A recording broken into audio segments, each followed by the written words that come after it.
Here we go.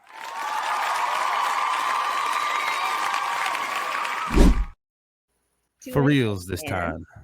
Well, we only lost one off my list. I was so excited to do this. I listened to Cube in between horn songs. It's pretty much what I listen to is horn songs and Ice Cube. You know, right now I heard horn songs. Sprinkle in some Eminem to make when if I'm not angry enough after Cube, throw in some Eminem. Yeah. Mine was Ice Cube in 1920s.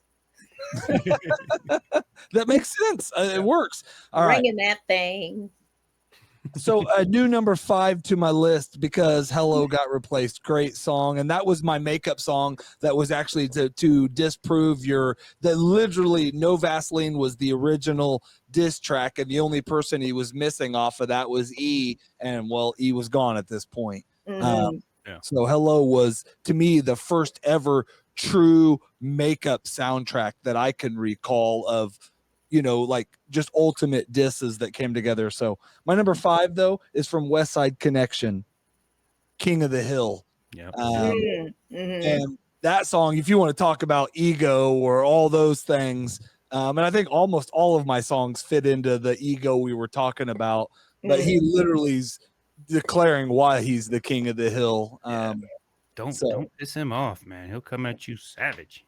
Nobody ever after Cypress Hill, I don't recall a lot of disses against Ice Cube, dude. No.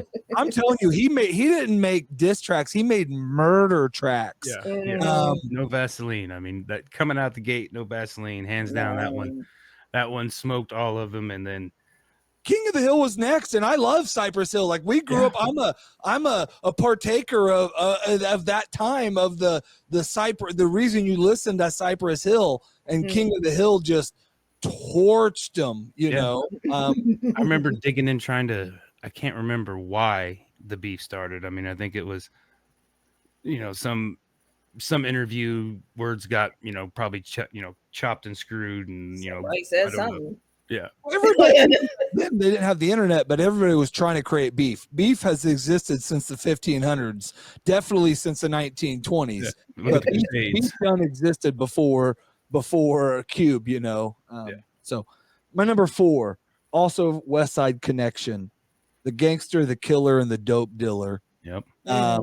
Man, like, and I know like nothing in that sounds poetic, but the rest of the song is, and like, I don't know, man, that's just straight rapping. And it's got a bunch of pretty badass dudes on it.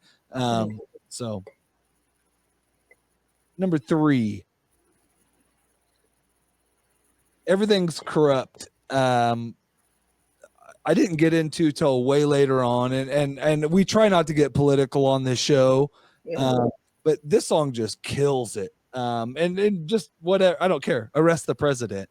That was a good I don't care what party you believe in. That song has some relevance to 2004 to 2008 to wherever you want to fit it.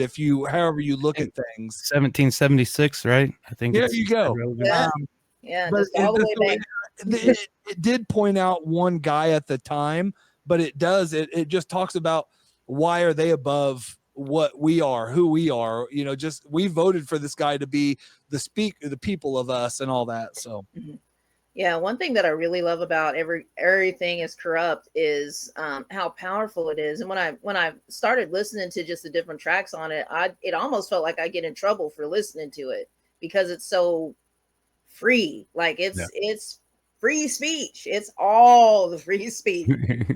I don't think the reason we ever heard of, there's certain, I knew almost every Ice Cube CD until probably 2006 or 7 or 8, when you stopped buying CDs and when it wasn't on the radio, and his just didn't get pushed because he kind of attacked everybody. Was scared to put it on, probably.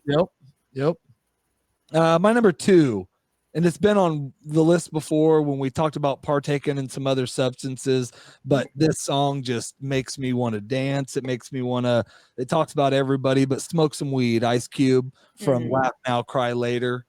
Man, just a good kind of beat song, but names every single thing that every part of our life, every movie, every whatever is named in that song that talks about a subject. Robert Downey hitting the bong, you know. So, and I actually have, this is the first time ever I listed my albums with every one, and I have not said, other than the Westside Connection one, because that's what the album's called. I haven't said my album, so I apologize. But my number one new song, it was close to what Santia picked, but this one's got some of my favorites. It's got Busta, Killa Mike. It's from Man Down, and it's Egomaniacs. Yeah. Man, and if you've been missing some old school Buster, because he's done some songs since like the Busta phase we know, to circa 2001, 98, 97, but this is old school Busta. It's the sound, the flow, it's like him trying to compete against Twista Busta. It was I don't know, man. Like that's my Ego's probably my number one. If Spotify came out with the number one played so far, your number one was probably my number one played. And this song just made probably top 10 too. So